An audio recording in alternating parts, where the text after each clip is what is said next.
In several videos, I talk about a trip I took to the Amazon rainforest a few years ago to study how deforestation affected the movement of the pollutant mercury in the forest. I talk about what data we collected and how those data were analyzed using both visual and statistical techniques. In this video, we'll take the next step to data interpretation. Data interpretation is different from earlier steps in that a scientist is working to develop an explanation of the data that makes sense. And to do that, they have to rely on ideas or even data that are not part of the original set. Imagine you get home from school one day and find the door to your apartment or house is open. Ideas start racing through your head. Did I leave it open when I left this morning? Did someone break in? Did someone else leave it open? Well, what if you knew that your sister left the apartment after you and she's notorious for not closing doors? How might that affect your thinking? Scientists work to use rigorous methods in both collecting and analyzing their data so as not to influence the results. In fact, other scientists should be able to replicate the same results in most cases. However, once those results are known, interpretation requires that a scientist rely on his or her background and experience to bring some opinion to the table. And two different scientists looking at the exact same data set may reach two different conclusions. Having different interpretations doesn't weaken science, it actually makes it stronger. Different interpretations challenge our thinking about an idea and motivate more research to help support or disprove one or the other idea.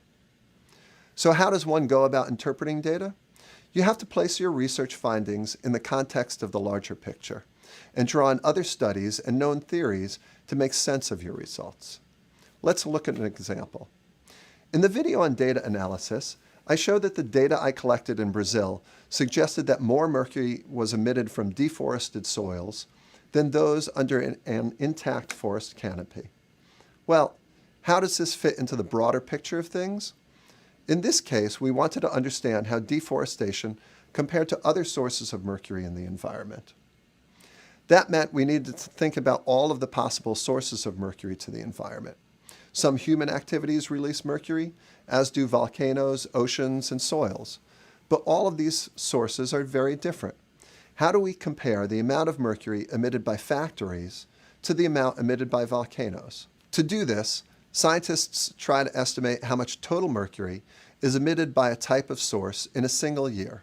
For example, how much mercury do all of the volcanoes on the planet emit per year?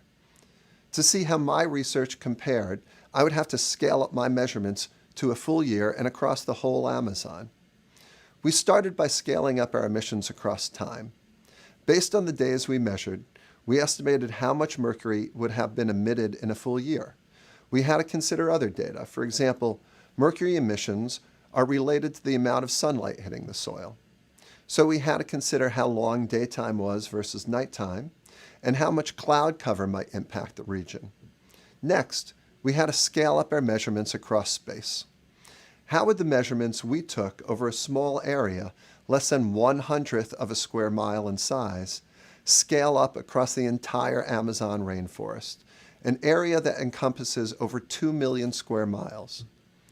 Using the literature, we found studies that estimated how much of the rainforest was lost to deforestation each year, and then we scaled up our measurements accordingly. In the end, we estimated that deforestation in the Amazon might account for about 28 megagrams, or about 30 tons of mercury each year.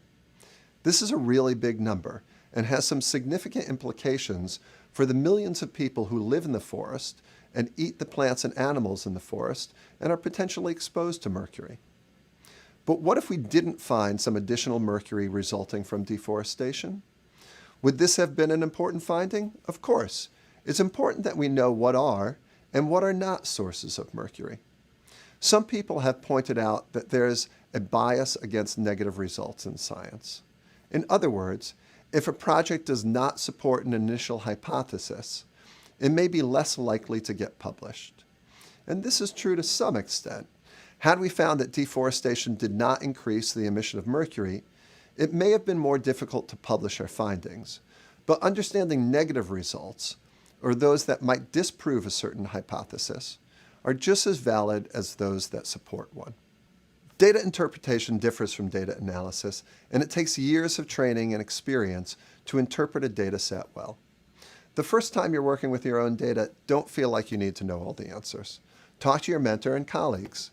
They can help you interpret your data in ways that make sense.